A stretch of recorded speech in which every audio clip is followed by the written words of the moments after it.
Ma min ayyamin, tidak akan ditemukan bilangan hari dalam perjalanan setahun.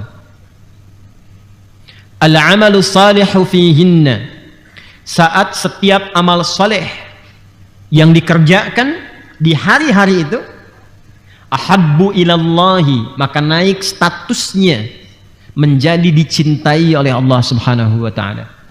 Jadi kalau kita beramal soleh di hari-hari ini, ya, di hari-hari ini, itu setiap amal soleh kita akan naik statusnya dicintai oleh Allah Subhanahu wa taala.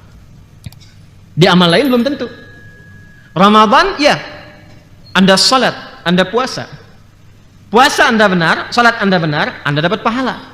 Diberikan pahalanya berkali-kali lipat, tapi belum tentu amalannya langsung punya nilai dicintai oleh Allah Subhanahu wa taala. Jelas? Jadi masing-masing punya keutamaannya. Teruskan.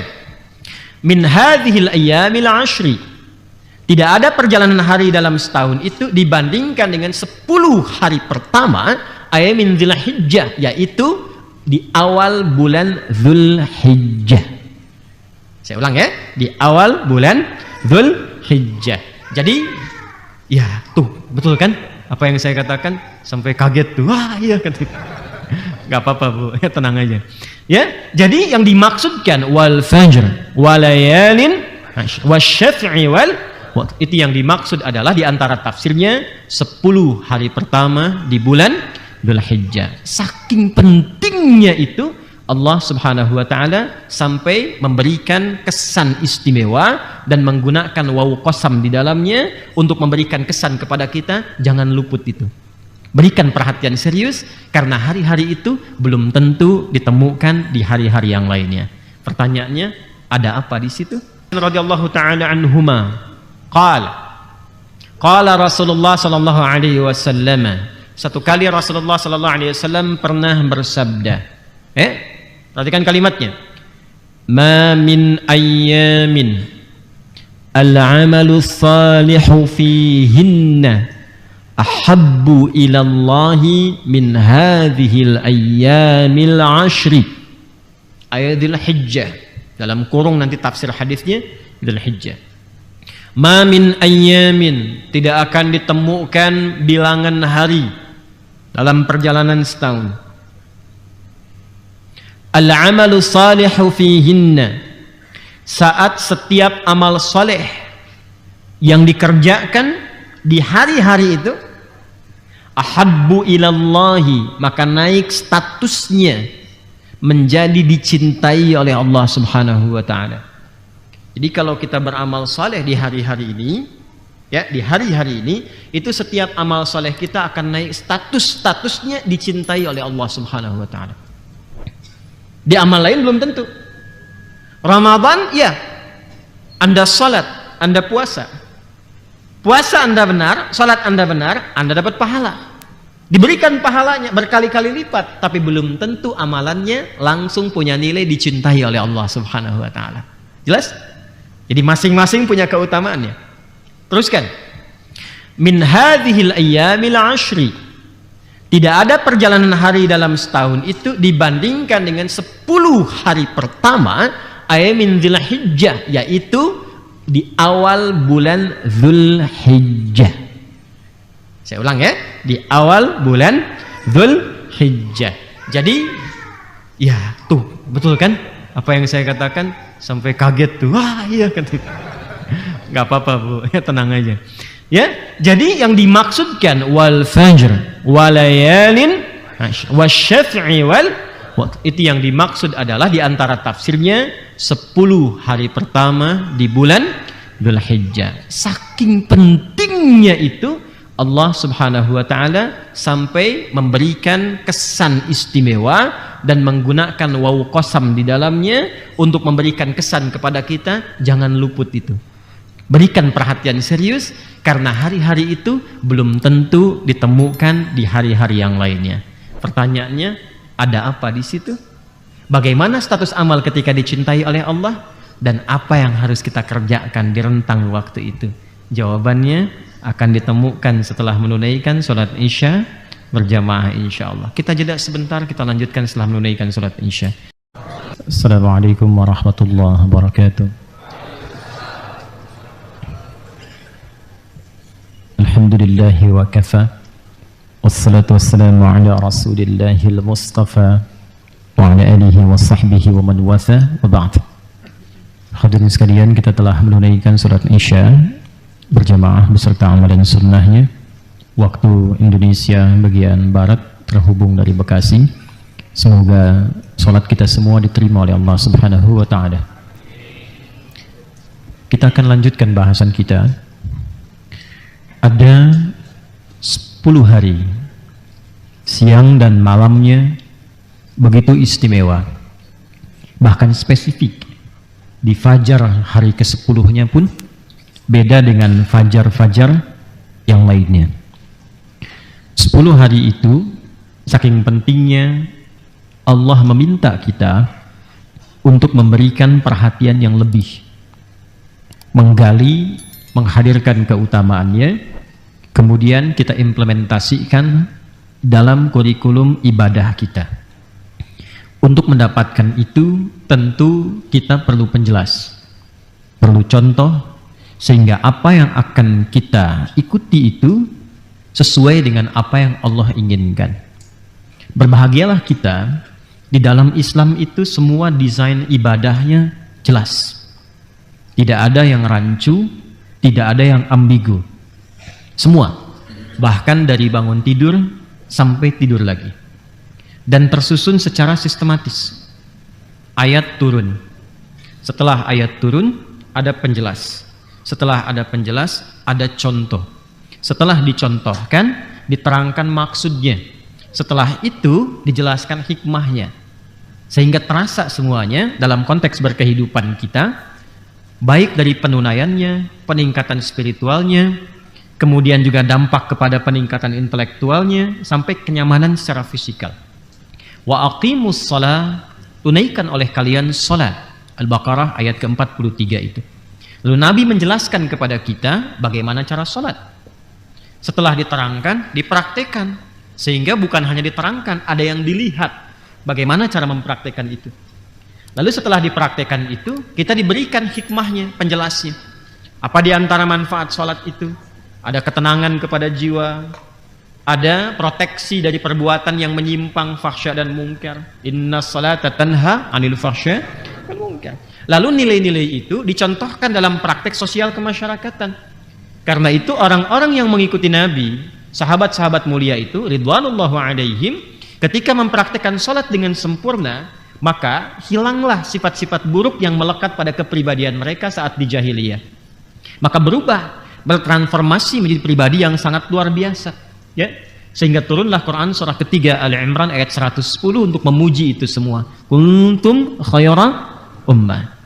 Nah, ini bukan sekedar kaidah, tapi sudah jadi pakem dalam keislaman kita, sudah menjadi pakem dalam ibadah kita.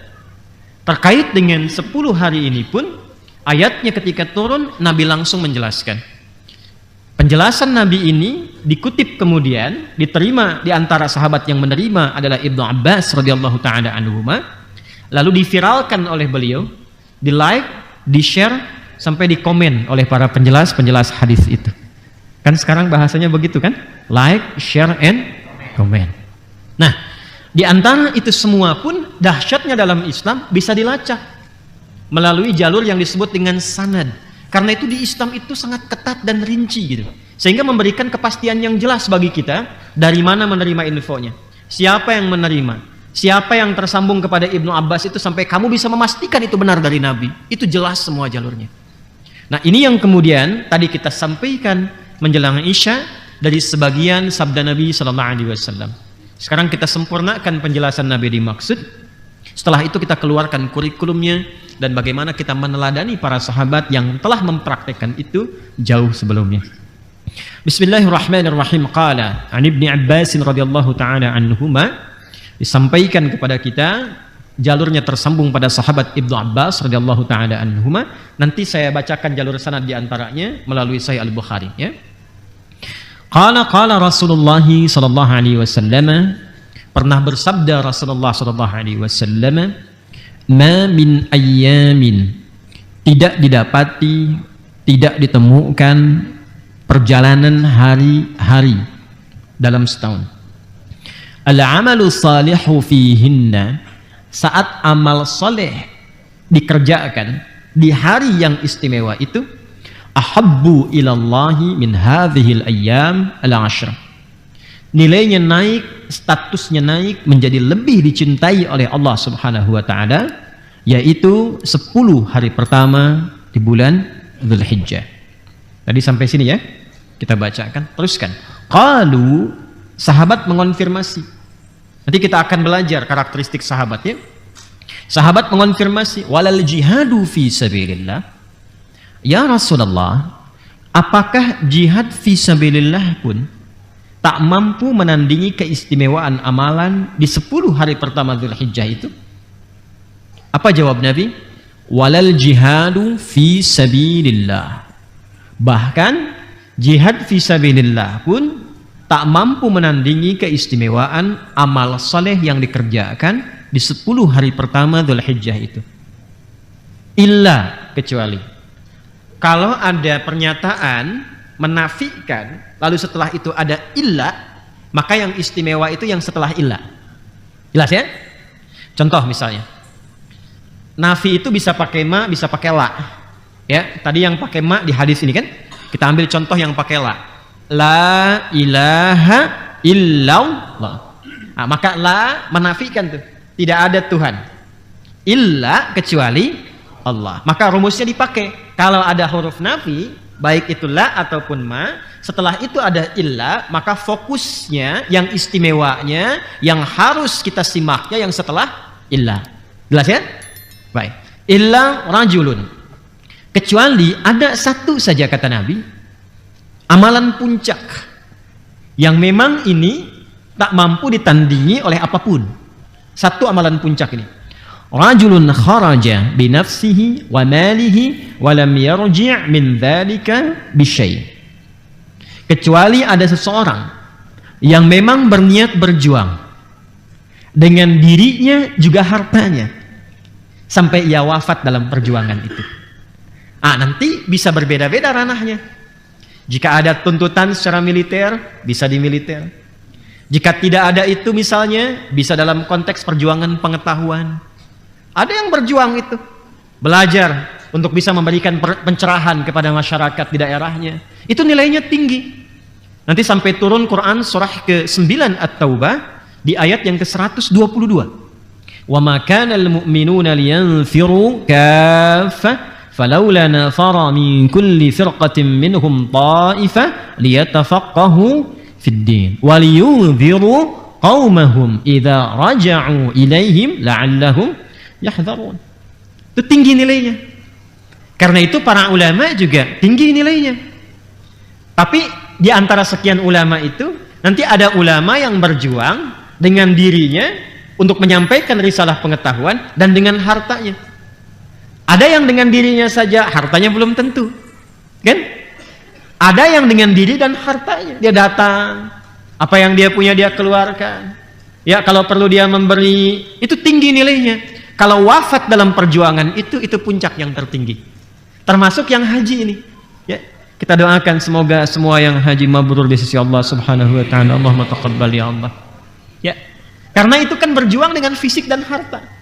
Ada ibadah fisik saja seperti sholat, ada ibadah harta saja seperti zakat. Haji, umrah itu ibadah fisik dan harta. Karena itu tidak main-main. Tidak semua orang bisa berangkat kecuali ada bekalnya. Dan ketika sampai sana tidak cukup dengan bekal. Ada wukuf, ada tawaf. Kadang perjuangannya tidak mudah. Itu nilainya tinggi. Kalau wafat, itu nilainya tinggi di hadapan Allah. Itu yang salah satunya di antara tafsir yang sekian luas yang tadi ayatnya dibacakan oleh imam kita dalam salat Isya. Tadi kan baca surah At-Taubah ya? Ya, saya tadi mendengar di antaranya ada ayat yang ke-111 ya. Coba dia dibuka itu. Quran surah ke-9 At-Taubah ayat 111. Apalin Qurannya biar nggak susah buka lagi gitu. Apalin biar gampang, mana-mana bawa mushaf ya. Apalin. Innallaha ashtara minal mu'minina. Kan? Ada? Anfusahum wa amwalahum bi anna lahumul jannah. Ada? Baik kan? Jadi ada orang-orang tertentu yang itu Sudah nilainya di sisi Allah surga aja. Nah, kalau antum ingin masuk ke situ, maka berjuang di sisi Allah. Bagaimana cara berjuangnya? Pandai-pandai melihat apa yang Allah titipkan kepada kita. Kalau dititipkan kedudukan, berjuang dengan kedudukan itu, menegakkan kebenaran, membuat kebijakan-kebijakan yang bermaslahat, jauhi yang tidak Allah sukai. Itu perjuangan. Berani berkorban. Ya, ada yang di bawahnya butuh perhatian, santuni, sayangi, perhatikan. Kalau wafat dalam keadaan demikian, diniatkan ibadah, tinggi nilainya. Ada yang dititipkan harta, berjuang dengan itu. Lihat kalau keluarga sudah cukup, selebihnya perjuangan lewat harta. Ada yang berjuang dengan pengetahuan, ada yang berjuang dengan tenaga. Pandai-pandai Allah titipkan apa sekarang. Lalu ini transformasikan titipan itu dalam bentuk perjuangan fisabilillah. Fisabilillah itu adalah menempuh kegiatan di jalan yang Allah sukai. Jadi pelajari aturan Allah. Allah titipkan Anda menjadi mahasiswa. Pelajari aturan Allah tentang ranah keilmuan. Allah senang mahasiswa yang bagaimana? Allah nggak senang yang malas-malas. Jangan malas Anda. Allah nggak senang mahasiswa yang plagiat, yang pencontek. Jangan mencontek. Kerja keras, belajar yang serius, duduk paling depan, simpan handphone, catat yang benar. Nanti setelah paham, amalkan. Itu yang Allah suka. Nah, ketika Anda menempuh itu, nilainya tinggi. Itu yang dimaksudkan fi sabilillah. Nah, ini kalau dilakukan, berjuang dengan diri dan harta, wafat dalam keadaan itu, nilainya tinggi. Tapi sepanjang tuntutan itu belum ada, maka tingkat selanjutnya adalah 10 hari pertama Dzulhijjah. Jelas? Baik. Pelajaran pertama, sebelum kita masuk kepada intinya. Sahabat itu diantara karakteristiknya selalu memburu keutamaan amal. Jadi sebelum hadis ini turun disampaikan oleh Nabi, sebelum ayat tadi ya Allah firmankan kepada Rasulullah, itu yang tergambar di benak sahabat itu tingkat tertingginya jihad fi sabilillah. Karena itu ketika Nabi menyampaikan ada 10 hari pertama yang nilainya tinggi, maka perhatikan, mereka langsung mengonfirmasi, ya Rasulullah, kalau jihad fi sabilillah bagaimana statusnya? Nah, kalimat ini bukan sekedar kalimat biasa. Ini menunjukkan kesan bahwa itu sudah menjadi standar hidup mereka. Di sahabat itu berpikirnya begitu. Kalau ada yang paling tinggi, itu tingkat tertingginya. Jadi kalau kita keluarkan cara berpikir karakteristik sahabat itu, dimanapun mereka mengabdi, mereka ingin selalu menampilkan kualitas yang terbaik. Apalagi dalam ibadah. Makanya saya sering katakan, Anda yang pelajar nih, adik-adikku, yang di mahasiswa dan sebagainya, jangan tanggung kalau masuk kampus itu, IPK 4 langsung. Begitu. Jangan tanggung, yang tertingginya yang mana? Sebab kalau nggak nyampe, nyangkutnya jelas 3,9, 3,8, dipasang 2,7. Nyangkutnya kan di bawah standar. Kalau pengen ke surga, langsung pasang yang tertingginya, Firdaus misalnya. Sehingga apa? Dampaknya pun kepada usaha kita semakin meningkat. Ya, itu karakteristik sahabat tuh begitu. Anda berdagang nih, ya, yang optimal, yang maksimal. Anda bisnis, yang tertingginya capai. Ya, itu yang kita hadirkan sehingga semangat kita meningkat, motivasinya kuat, perjuangan kitanya lebih hebat. Catat, bikin status tuh. Paham ya? Nah, ini kebiasaan sahabat yang pertama. Dan ini standar. Satu sahabat tahajud, yang lain lihat, disusul sama yang lain. Nabi itu kalau komen ada seseorang yang tinggi, itu dikejar. Pernah dengar kisah Abdullah bin Umar radhiyallahu taala anhuma? Sedang bersama Rasulullah SAW, datang seseorang tampilannya sederhana luar biasa, jinjing sendal jepit lah kalau kita sekarang itu, bawa sendal jepit begini, datang. Ya. Apa kata Nabi komennya? Sebelum dia tiba, kata Nabi, akan datang nih pemuda ahli surga. Pemuda tuh, pemuda. Tenang, yang sepuh juga ada hadisnya. tenang, ada hadisnya, tenang.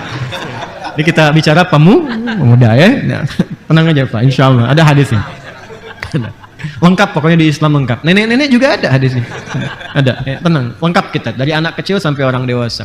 Ini yang pemuda dulu ya, sebentar. Kata Nabi akan datang pemuda ahli surga. Ketika Nabi selesai komen itu, yang datang orang tadi, nggak ada yang lain. Penasaran kan, yang ini bukan. Kalau dari lihat tampang kayaknya biasa aja gitu. Ya. Dibanding Ibnu Umar tuh luar biasa kan, ahli surga juga. Masya Allah, insya Allah ya, kan ada sahabat-sahabat mulia itu. Esoknya terulang begitu lagi. Begitu Nabi sampaikan akan datang pemuda ahli surga, yang datang itu lagi. Penasaran dengan itu. Nah, ini yang saya ingin sampaikan. Penasaran dengan itu, maka beliau berkunjung ke rumahnya hanya untuk melihat amalan apa yang dikerjakan oleh beliau. Ini sampai Nabi komen demikian dan berulang di hari berikutnya. Sahabat tuh begitu. Ya. Terus nginap di situ. Begitu melihat, lah, malamnya penasaran ingin lihat, nggak bangun tahajud. Sakit surga nggak tahajud gitu kan? Terus masuk hari-hari sunnah, Senin, Kamis yang dimaksudkan untuk puasa, nggak puasa. Sehari, 2 hari, 3 hari, hari terakhir. Kalau dilanjutkan kan jadi tuan rumah kan? Ya kan? Boleh nyapu dan ngepel kan? Ini status hari ketiga nih. Begitu mau pamitan, penasaran, nanya. Saya ini ingin tanya, bahasa simpelnya lah ya. Anda itu dikomen oleh Nabi 2 kali, akan datang pemuda begini-begini. Saya penasaran ke sini, lihat amalan Anda. Sebetulnya apa amalan istimewa Anda itu? Kata beliau, ya seperti yang Anda lihat ketika Anda menginap di sini. Ya, bisa gitu kan, ditelisik lagi. Lalu beliau ingat satu hal. Kata anak muda ini, tapi ada memang yang satu saya biasakan. Langsung dikejar, apa itu? Kata beliau, saya berusaha selama hidup untuk tidak pernah menipu orang lain dan tidak pernah merasa iri hati terhadap nikmat yang Allah titipkan pada orang lain. Langsung komen, ini yang dimaksudkan Rasulullah yang belum tentu saya bisa lakukan. Itu kan nggak mudah ya. Lagi di mana akhi? Oh, sedang di jalan nih, padahal baru jalan. Ayo, siapa tuh pelakunya yang begitu? Tuh kan? OTW gitu kan? Ya.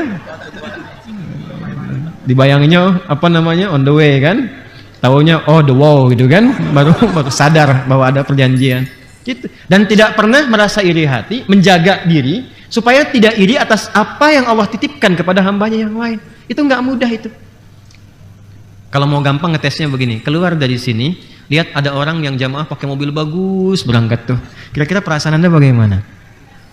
Alhamdulillah ya Allah yang telah menitipkan itu kepada saudaraku. Semoga dia bisa menjaganya. Hati-hati tuh, hisabnya tinggi tuh di akhirat tuh. Itu kan modus karena dia nggak punya aja. Ya? Paham ya? Itu nggak mudah, itu tinggi. Tapi yang mau saya katakan begini, sahabat tuh begitu. Jadi begitu ada satu yang diangkat secara positif, dia kejar. Nah itu yang hilang sekarang di kita. Jadi kalau kita melihat ada kawan kita hafal Quran, kejar. Saya harus seperti dia. Perkara berhentinya di mana, itu terserah Allah menghendaki kita. Yang penting kita masih dawam untuk menghafal. Yang dilihat Allah itu ikhtiarnya, bukan hasilnya. Kadang ada yang diinginkan langsung 30 juz. Ada yang oleh Allah diminta untuk terus mengulang dulu supaya meningkat banyak pahala untuk menggugurkan dosa-dosa yang telah lalu itu. Kata Allah, mudah bagiku menjadikan kau hafal. Cuman kamu tuh kemana aja, maksiat kamu tuh kebanyakan. Sekarang aku berikan hidayah, engkau sambut. Aku tutup dulu dosa yang kemarin. Makanya ada yang menghafal tuh 3 hari 1 ayat baru hafal. Tapi setelah merasakan kenikmatan itu, cukup menutup dosa yang telah lampau itu dipercepat oleh Allah. Masya Allah, 13 hari hafal Quran 30 juz. Ada yang begitu. Saya kalau membimbing karantina itu, ada yang pertama, wah sehari 1 juz, 2 juz, 3 juz, terus macet di tengah-tengah. Itu biasa. Yang tidak biasa itu seperti macet di awal, tiba-tiba mengalami lompatan-lompatan setelahnya. Itu yang dahsyat. Jelas? Jadi yang pertama dari hadis tadi penting kita pelajari, selalu kita itu punya perasaan ingin. Awas ya. Selalu punya perasaan ingin mendekati atau bahkan melampaui amal kebaikan orang lain yang konsisten dikerjakan. Bahkan di tahap itu boleh iri. Iri terhadap amal soleh yang mendorong kita berbuat positif, itu bisa dilakukan. Namanya ghibtah. Apa namanya apa? Ghibtah, ya. Ghibtah itu perasaan cemburu terhadap amal soleh seseorang yang menjadikan kita ingin menyusulnya atau bahkan melampauinya. La hasada illa fitnataini. Kata Nabi, hasad itu nggak boleh.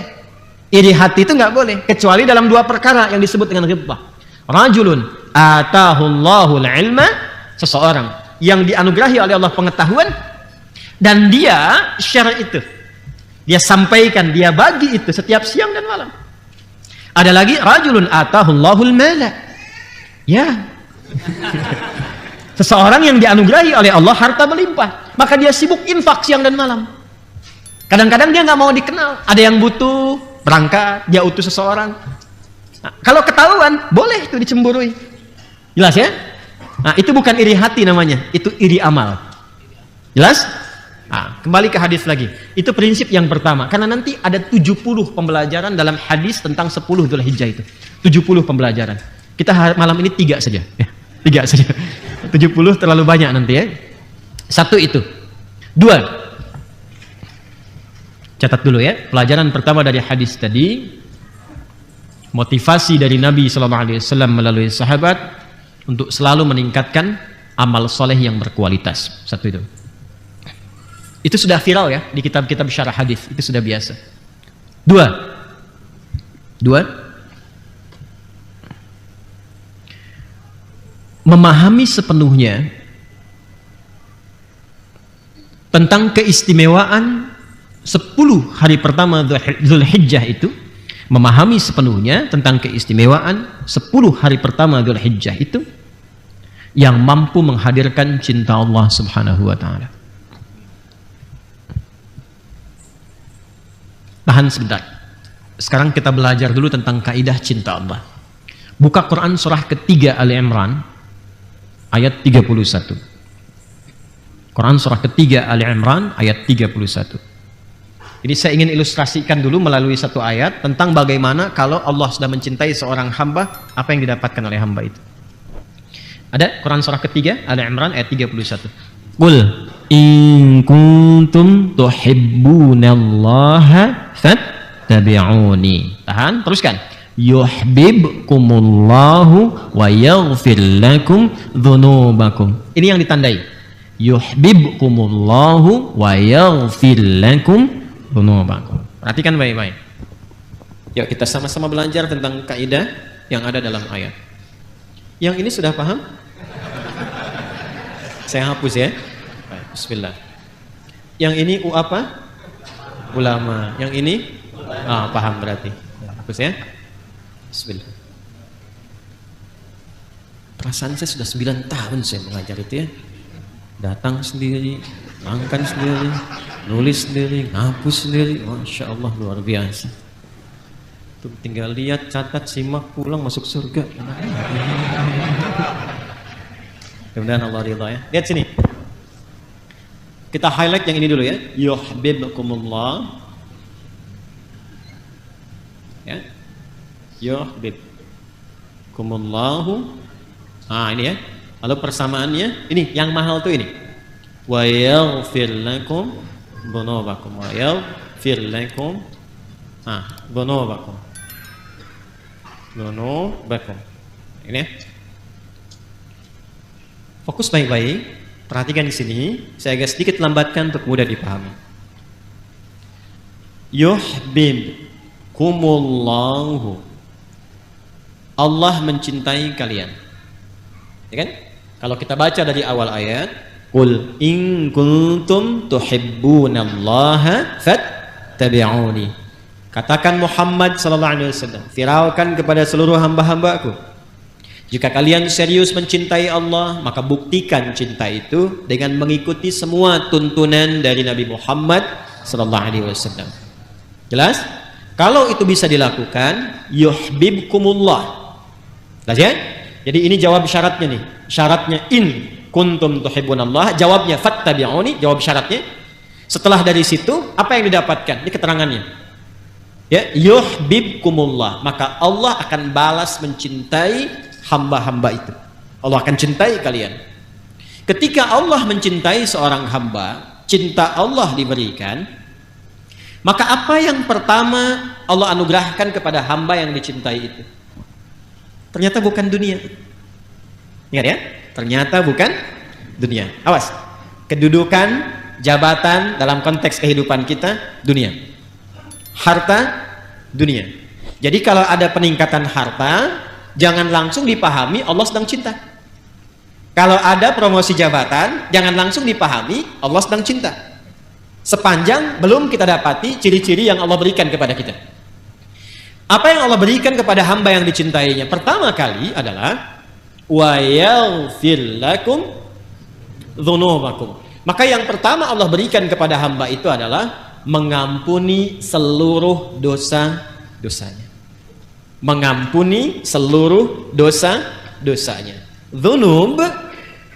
Dzunubun itu jamak dari kata dzambun. Dzambun ini bentuk tunggalnya, mufrad, singularnya. Buka surah Ghafir, surah ke-40 ayat 3, Al-Mu'min atau Ghafir, ayat yang ketiga. Ghafiridz dzambi wa qabilit taubi. Ada? Ya? Ghafiridz dzambi. Allah itu punya sifat ghafir. Apa itu ghafir? Yaitu yang mengampuni saat seorang hamba berbuat satu dosa. Jelas ya? Nanti kalau dosanya terakumulasi, sifatnya berubah dari ghafir menjadi ghaffar. Ghaffarun di Quran surah Nuh itu, ya? Surah Nuh di ayat yang sama 10 sampai 13 itu. Faqultu astaghfiru rabbakum innahu kana ghaffara. Kalau semakin terakumulasi menjadi dzunubun, ada zalimnya, nanti berubah lagi dari ghafir, ghaffar menjadi ghafur. Innallaha ghafurur. Nah, ini menariknya, hamba-hamba yang dicintai oleh Allah itu yang pertama Allah berikan kepadanya adalah bukan mengampuni satu dosa, tapi mengampuni seluruh dosa-dosanya. Ini dari ujung kepala sampai ujung kaki. Mata pasti ada dosa itu. Telinga, pendengaran ada dosa. Lisan berkumpul banyak dosa sampai ke ujung kaki. Orang-orang yang mampu mendapatkan cinta Allah itu, nanti Allah akan pertama kali memberikan kepadanya itu apa? Berupa pengampunan dari semua dosa-dosa.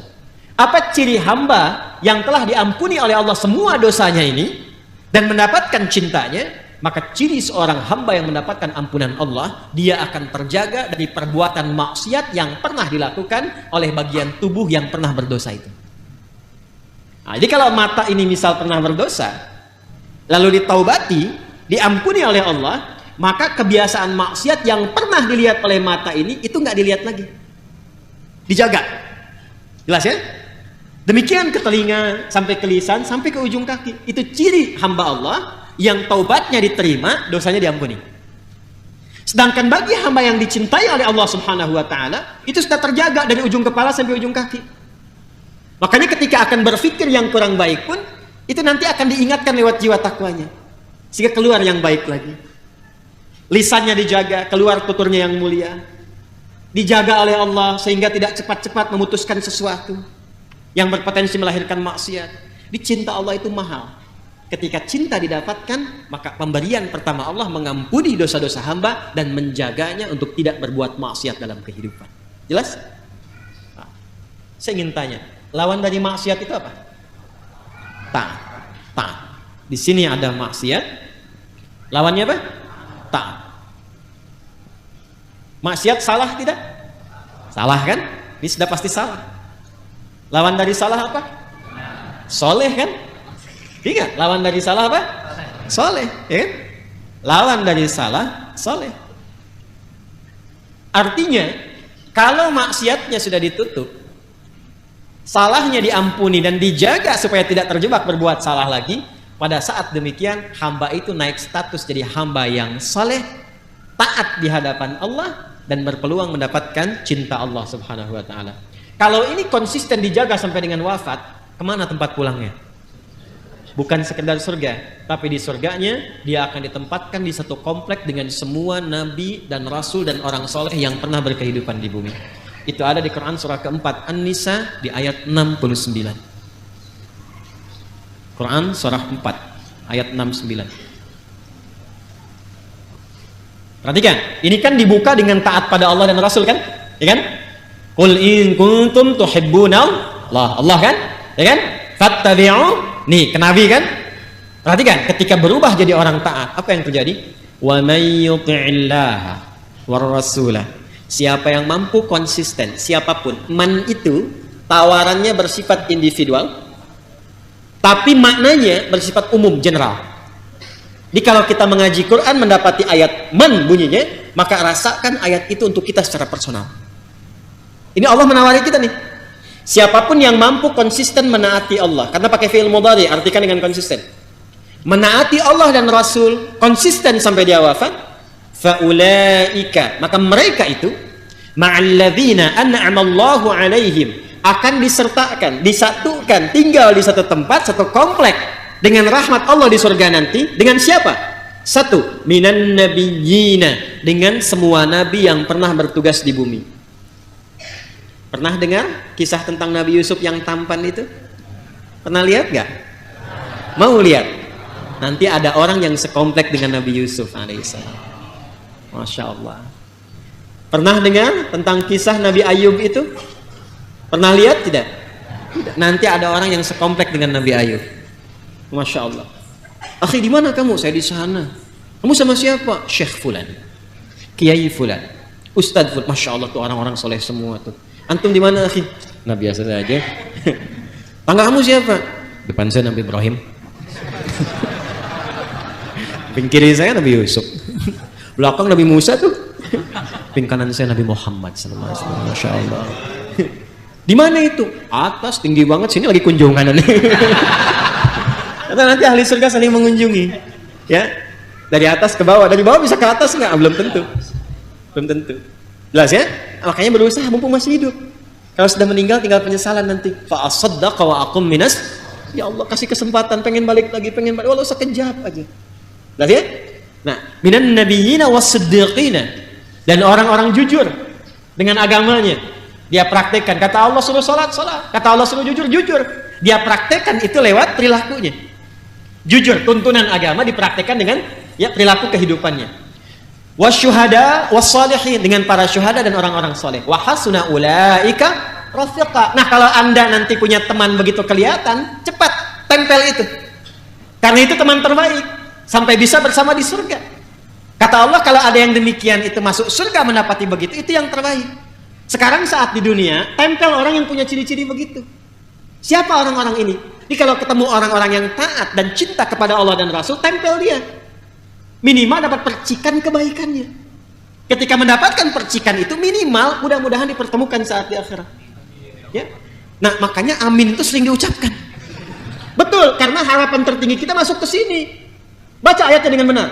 Wa may yuti'illaha wa rasulah fa ulaika ma'al ladzina an'ama Allahu 'alaihim. An'ama Allahu 'alaihim. Kita akan minta itu setiap hari. Ihdinas siratal mustaqim, siratal ladzina an'amta 'alaihim. Siapa itu? Dijawab di An-Nisa ayat 69 itu. Minan nabiyyina was-siddiqina wasyuhada'i was-shalihin. Kita tiap hari minta 17 kali.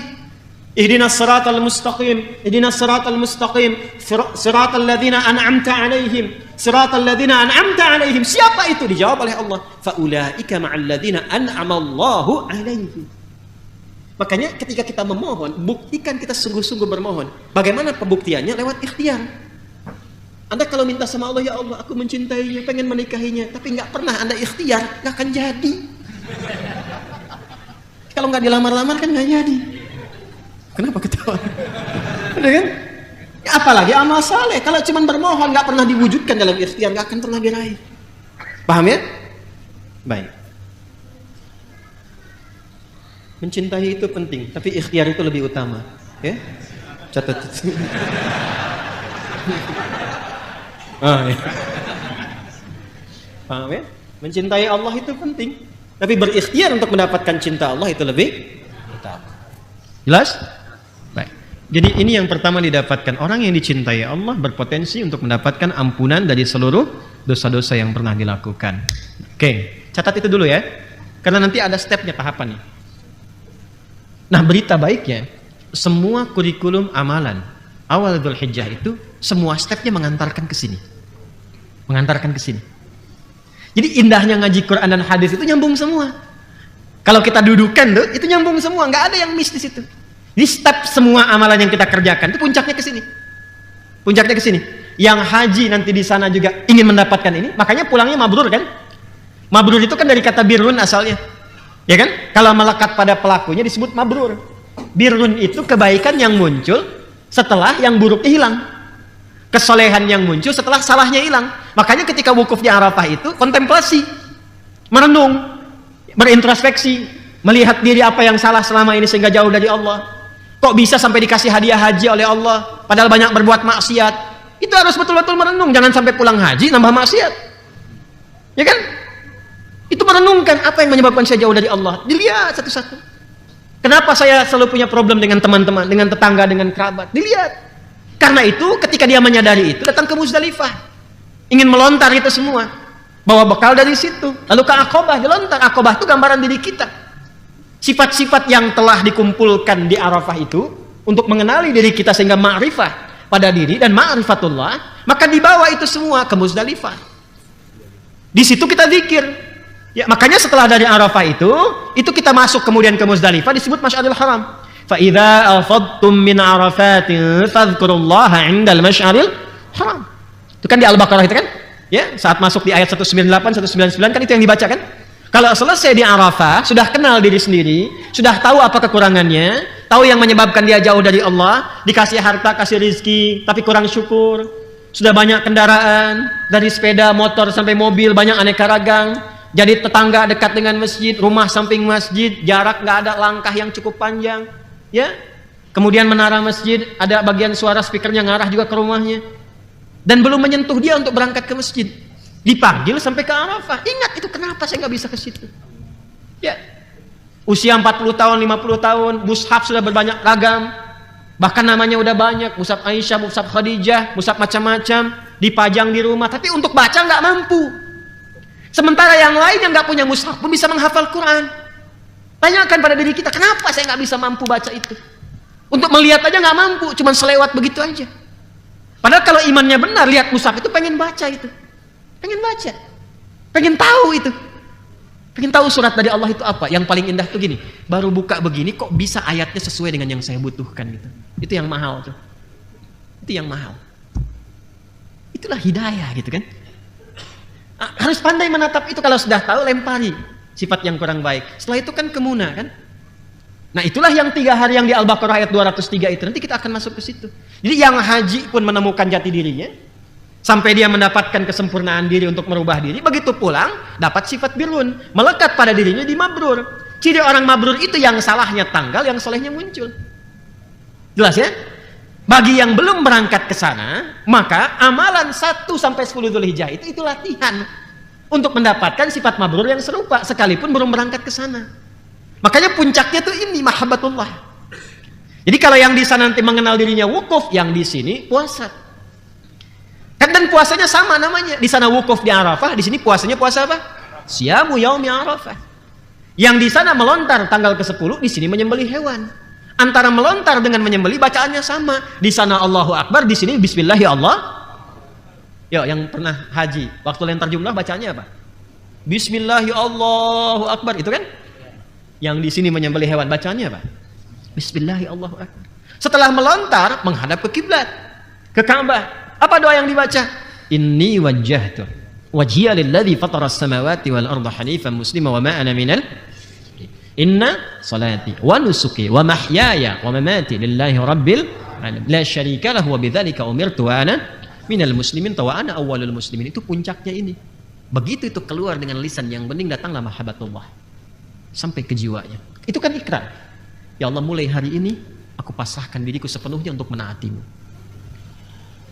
Sungguh ya Allah, selama ini aku ibadah, aku manasik, aku salat, semua aku niatkan karenamu. Kalau aku hidup, aku akan berubah lebih baik. Kalau wafat pun sekarang, aku ikhlas ya Allah, sepanjang Engkau ridha denganku. Tapi kalau Engkau beri aku kesempatan sesuai dengan ajal untuk beraktivitas kembali, mulai hari ini aku berjanji akan menjadi muslim yang baik sampai wafatku. Wa ana minal muslimin. Kalau kita baca wa ana awwalul muslimin, tafsirnya untuk kita, bukan ke Nabi Ibrahim. Tafsirnya untuk kita adalah, mulai saat ini aku akan jadi orang yang berubah lebih baik dari sebelumnya. Itu. Nah, orang yang sudah menyembelih itu sama bacaannya, dia menghadap kiblat, bacaan yang sama. Yang puasa tidak menyembelih pun disunahkannya nanti sama.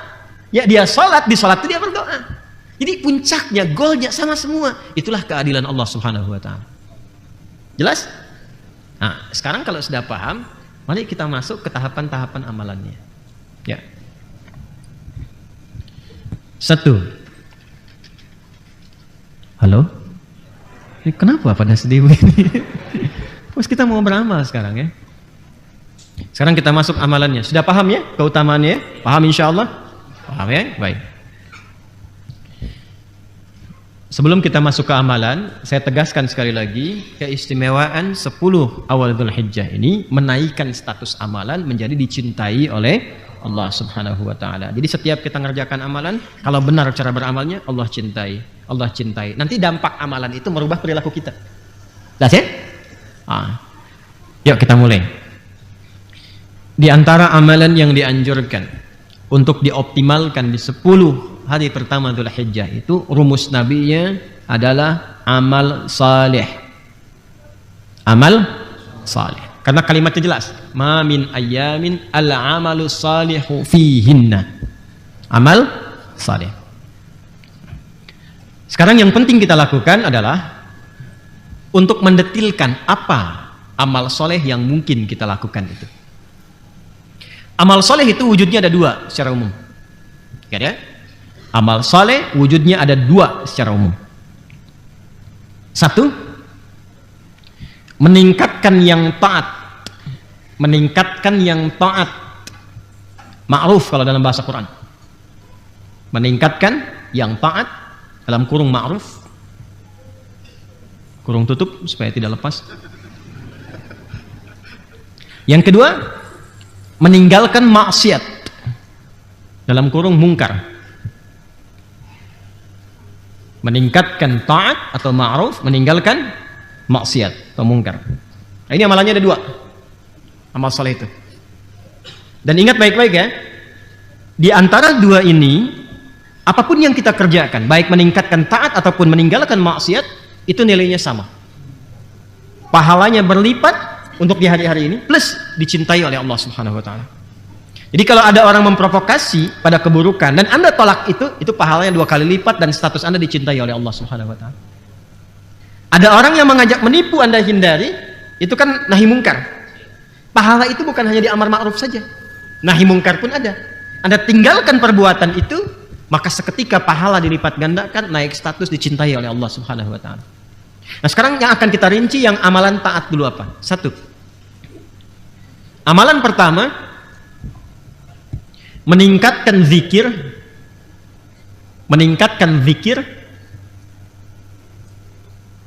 khususnya 3 lafaz zikir. 3 lafaz zikir.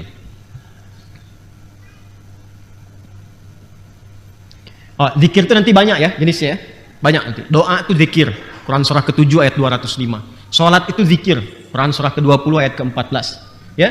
Kalimat thayyibah yang pasca salat, subhanallah, alhamdulillah, itu zikir, ya. Quran surah ke-4 ayat 103. Banyak nanti. Baca Quran itu zikir, karena Qurannya disebut zikir. Quran surah ke-15, kan? Ayat yang ke-9. Cuman yang dimaksud di sini nanti, yang di-highlight oleh para ulama hadis itu ada 3. 1, bacaan takbir, Allahu Akbar. Bacaan takbir, Allahu Akbar. Ini ringan ya, tapi nanti nilainya tinggi, mahal ini. Saya mohon 10 hari ini aja, ya. Sampai nanti tambah 3. Takbir, kedua tahlil, la ilaha illallah. Takbir itu Allahu Akbar. Kedua tahlil, la ilaha illallah. Ketiga tahmid, alhamdulillah.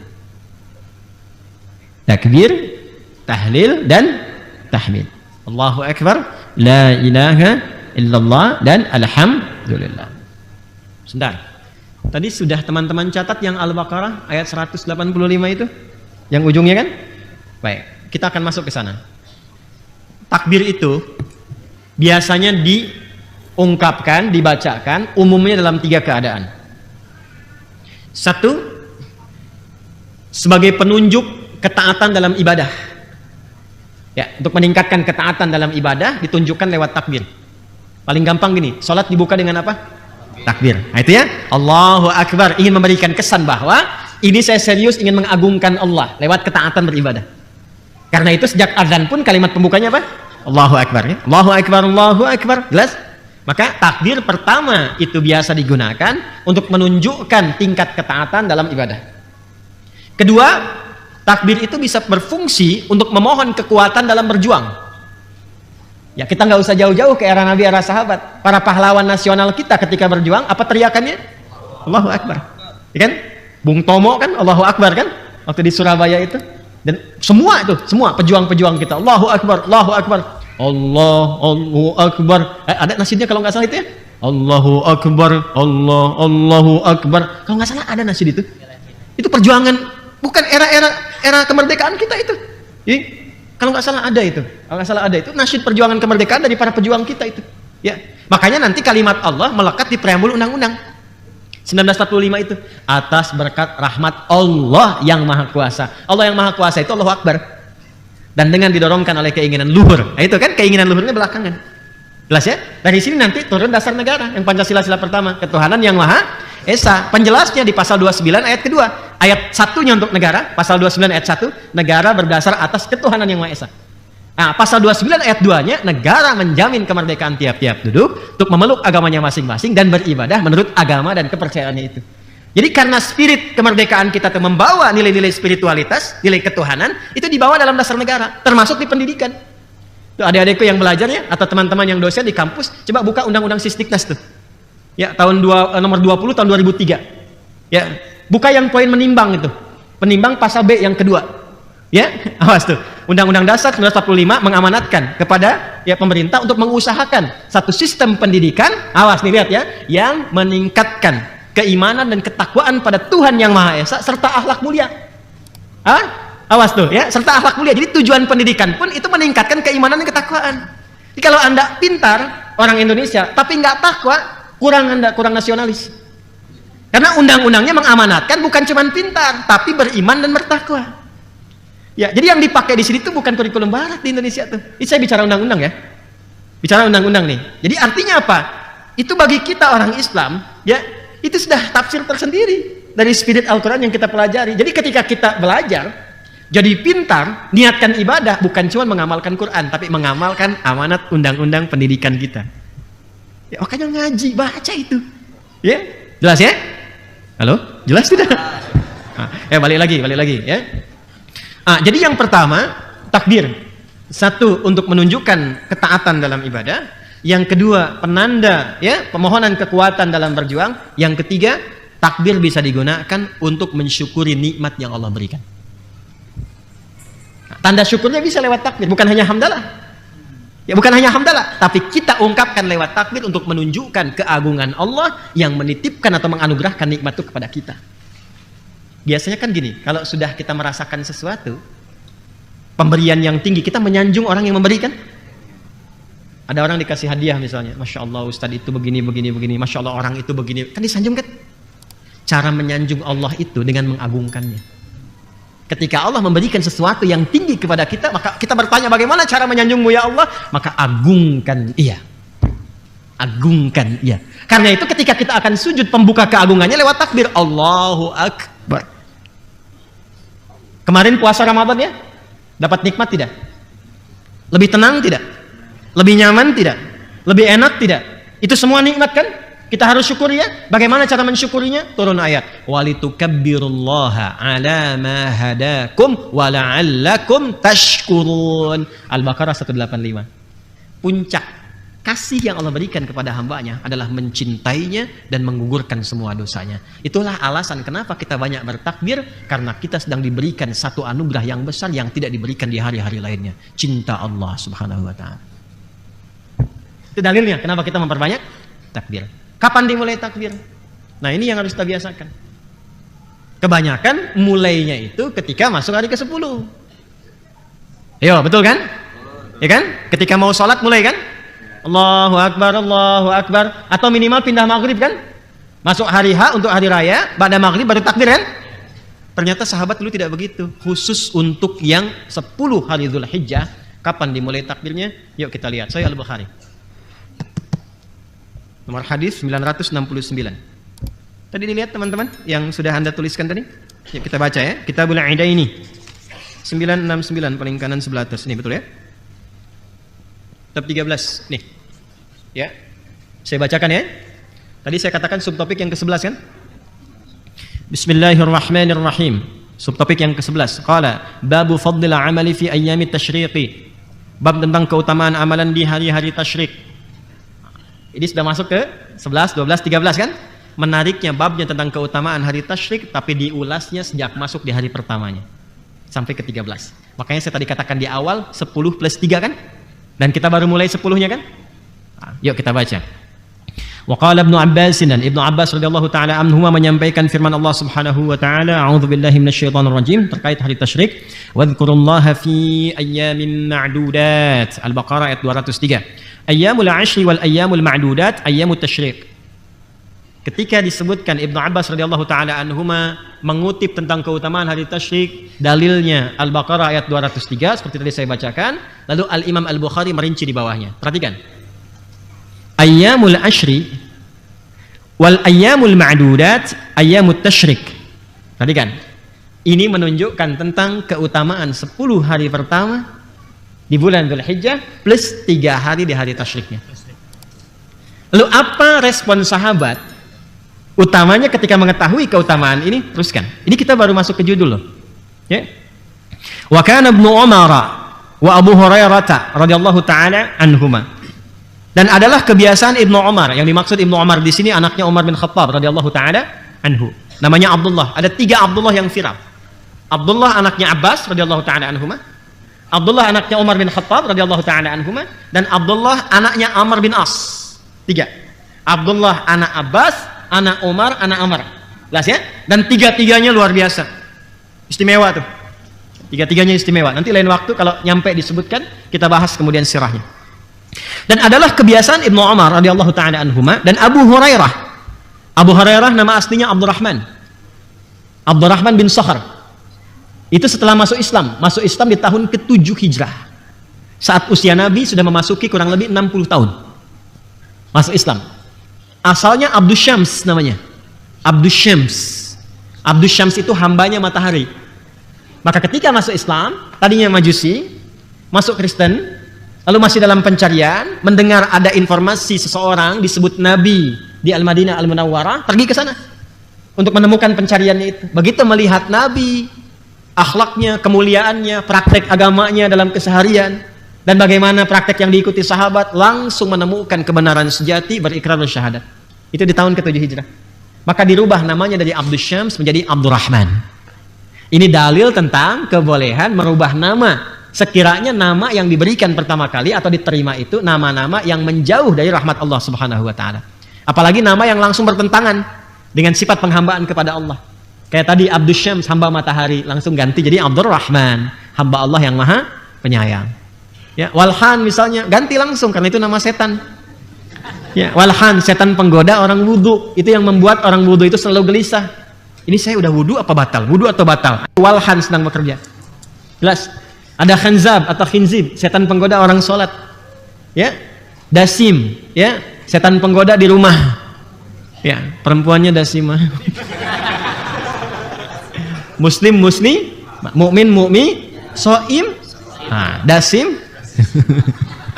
Itu tasrif saja, tasrif ya. Nah, kalau ada nama-nama demikian bisa diganti. Jangan dipotong videonya ya.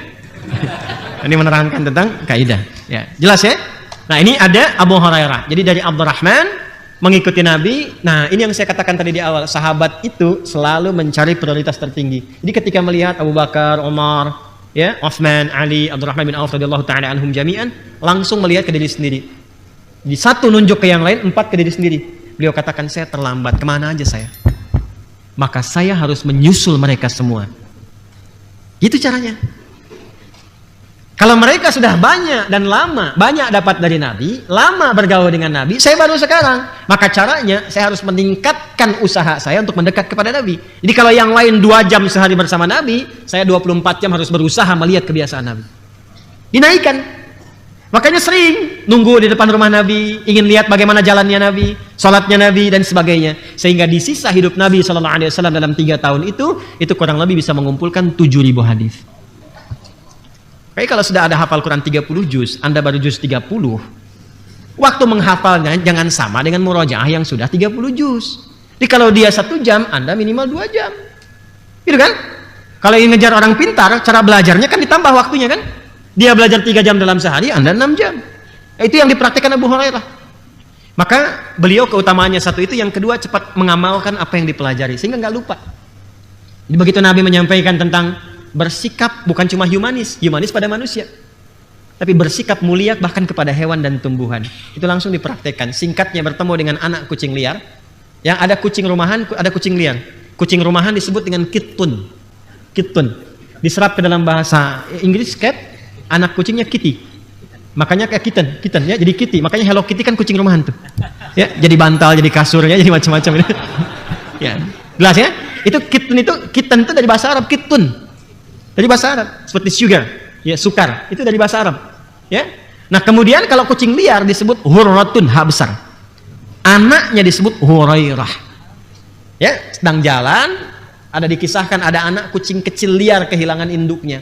Dipraktekanlah ajaran kasih dari Nabi, dibawa itu dirawat-rawat pulang ke rumah, disuapi makannya, kalau dingin diselimuti, kalau berangkat kemanapun dimasukkan dalam jubahnya. Sesekali ketika lewat berpapasan dengan Nabi, keluarlah anak kucing kecil itu. Meow, meow, keluar, maka disebut anta Abu Hurairah. Kamu itu sangat sayang dengan anak kucing kecil seperti bapak sayang pada anaknya. Maka sejak saat itulah viral kunyahnya disebut Abu Hurairah. Paham? Nah, silakan. Abu Pipit belum ada tuh, ya yang sayang burung pipit. Masya Allah. Saya satu kali berangkat umrah dengan salah seorang perwira menengah di kepolisian. Begitu selesai pulang kita dari haram jalan, beliau tanya, Ustaz, kenapa di sini banyak burung gereja? Saya bilang, izin dan itu mu'alaf. Ya kan? Kalau pertanyaan tidak butuh dalil kan tidak perlu terlalu serius juga kan? Ya kan?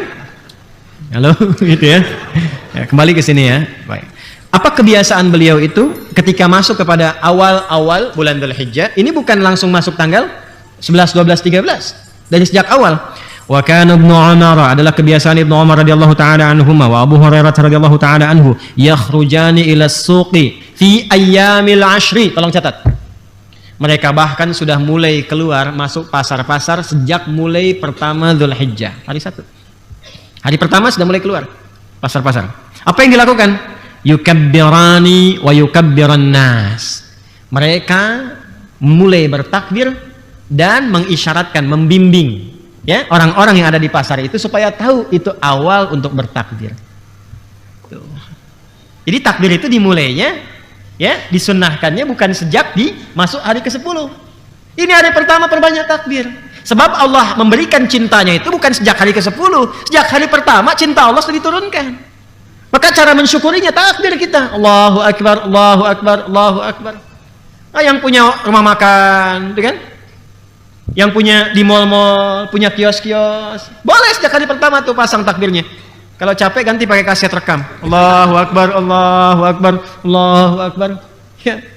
Pak, belum kurban. Iya, kurban kan dicari dari ke-10. Yang aku cari sekarang cintanya Allah.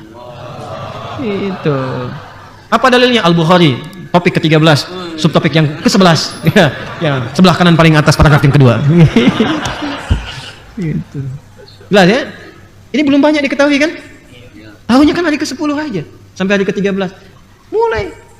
Ya, biasakan oleh kita takbir ke rumah, takbir di kantor, takbir Allahu Akbar, Allahu Akbar. Tapi bukan cuma di lisan, diungkapkan itu supaya sampai ke hati. Ya, jadi manfaat zikir itu ingatnya sampai ke hati. Kalau sudah sampai ke hati, terasa nanti cahaya iman itu. Karena iman itu puncaknya di hati. Ya, pusat iman itu di hati. Innamal mu'minuna alladzina idza dzukirallahu wajilat qulubuhum, bukan ru'usuhum, bukan lisanuhum, tapi wajilat qulubuhum. Nah, wajilat qulubuhum itu latihannya lewat lisan.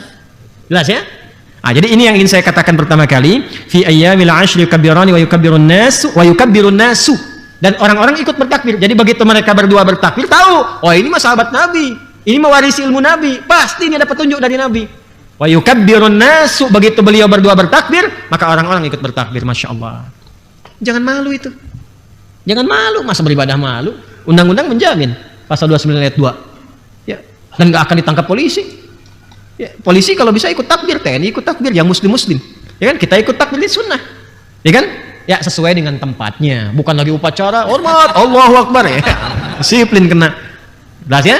Nah, pada tempatnya secara proporsional. Tapi ungkapkan ekspresi syukur kita atas cinta Allah yang diberikan itu dengan rasa bangga, bukan dengan rasa malu. Ya, makanya akhwat tuh berjilbab jangan malu, jilbab. Negara melindungi. Ya kan?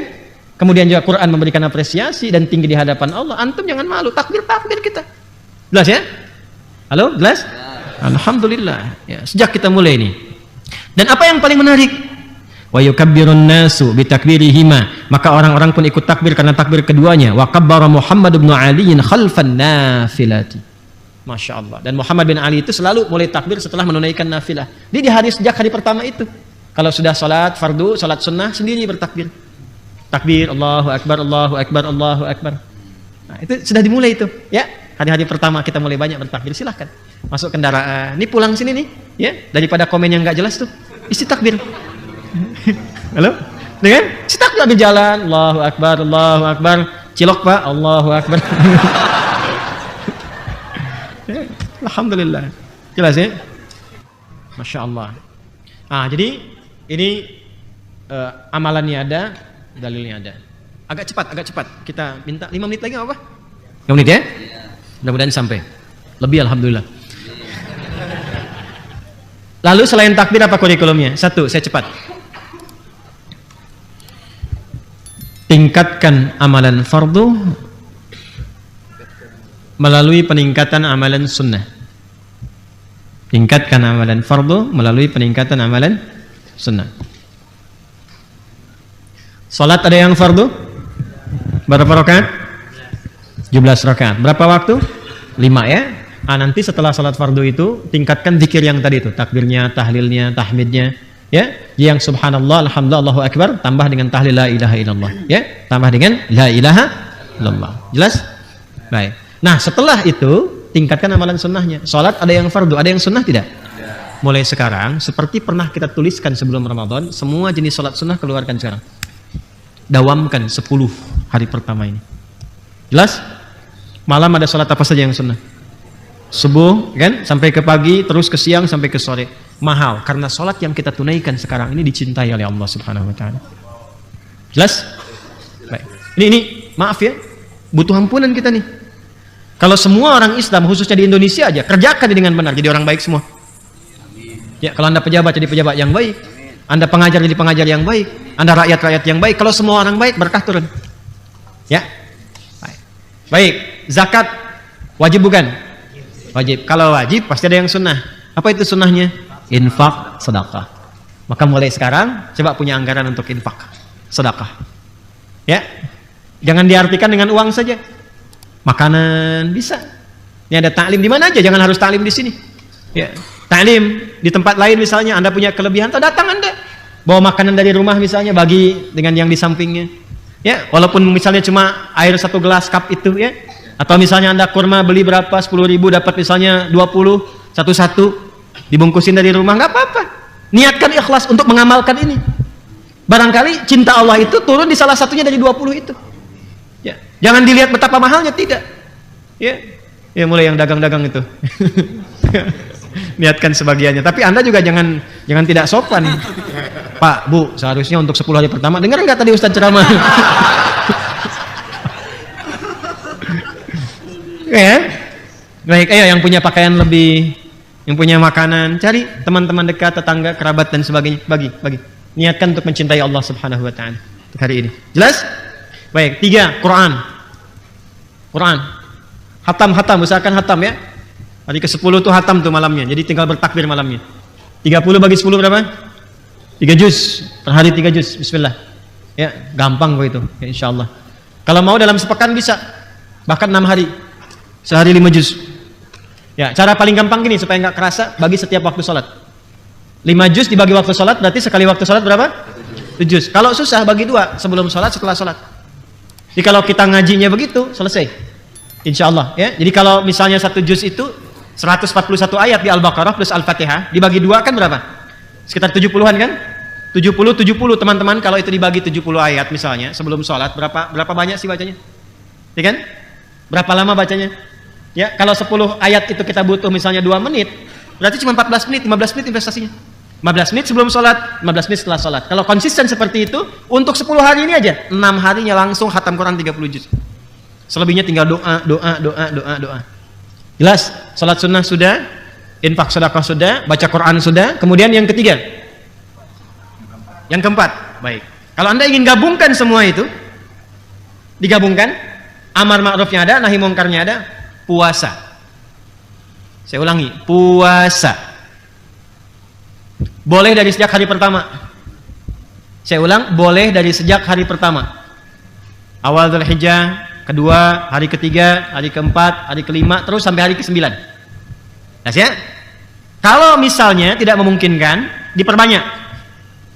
Misal hari pertama, kedua, ketiga istirahat, hari keempat puasa, ya kan?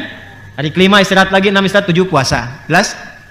Kalau tidak memungkinkan juga, maka yang hari-hari terakhir, hari 9 Dzulhijjah. Ya, 9 Dzulhijjah dikenal dengan puasa bersamaan dengan hari Arafah. Jelas? Hari ke-9 Dzulhijjah. Kalau ingin pengantarnya dari tarbiyah, dari 8 ya boleh. Ya, misalnya saya agak berat kalau dari hari 1, maka silahkan incar yang 8 dan 9. 1 sampai 7 kita penyesuaian dulu. Penyesuaian. Kalau mampu dilakukan, apa yang didapatkan? Siyamu yaumi Arafah. Ingat, yukaffirus sanatal madiyah wal baqiyah. Puasa yang benar ditunaikan di momen Arafah itu, hari Arafah itu, maka berpotensi menggugurkan dosa setahun berlalu. Dan perhatikan cara menerjemahkannya. Awas, jangan salah menerjemahkan. Mengampuni dosa setahun berlalu dan menjaga tidak berbuat dosa setahun yang akan datang. Awas ya. Awas, hati-hati, jangan salah paham. Mengampuni setahun yang lalu dan setahun yang akan datang, lalu salah paham. Udah diampuni nih setahun yang datang, udah puasa. Oh, udah deh, ikut tali malam Jumat, HP jamaah kan diambil kan? Itu HP orang, setahun udah investasi. Itu salah. Karena ciri diterima puasanya adalah dengan dia bertobat di situ diampuni dosa yang sebelumnya. Dan dengan dia bertobat dijaga tidak berbuat salah di setahun berikutnya. Terjaga perbuatan dia, itu maksudnya. Jelas? Baik, amalan selanjutnya nanti kurban. Amalan selanjutnya apa? Kurban. Jadi kalau ada anggaran silahkan disiapkan untuk kurban, kan? Tinggal nanti puncaknya saat menyembelih itu sambil kita bertakbir setelah sholat Id dan seterusnya. Pelajaran tentang itu insya Allah kita akan sempurnakan di pekan depan. Ya, pekan depan nanti khusus kita bahas tentang cara menjalani puasa Arafah. Ya, dan puasa-puasa yang kita jalani sekarang. Karena harus ikut ke sini skenarionya. Bukan puasa biasa. Halo? Ya? Jadi bukan puasa cuma nahan lapar dan haus, beda. Ini beda dengan Ramadan. Beda dengan Senin Kamis. Puasa yang kita lakukan, hasilnya harus ini, mahabbatullah. Sifat birrun itu yang harus diraih. Bagaimana cara menjalaninya? Nanti pekan depan. Pekan depan ya, insya Allah kita bahas. Insya Allah ya. Plus juga dengan kaidah kurban. Hewannya harus seperti apa? Bagaimana hewannya? Apakah menyembelih sendiri atau orang lain dan sebagainya? Termasuk plus fikih tentang Idul Adha. Ustadz, kapan nanti Ustadz Idul Adhanya? Kalau sekarang ada kemungkinan 2 hari berbeda, kapan Arafahnya? Pekan depan kita bahas. Sabar, pekan depan kita uraikan kembali ya. Nah, karena itu yang pertama, kalau ingin cepat dipelajari, saya sudah siapkan ini ya, yang buku pedoman praktis Idul Adha ya. Ini dibaca, insya Allah ini bisa memberikan tambahan lebih untuk apa yang kita pelajari.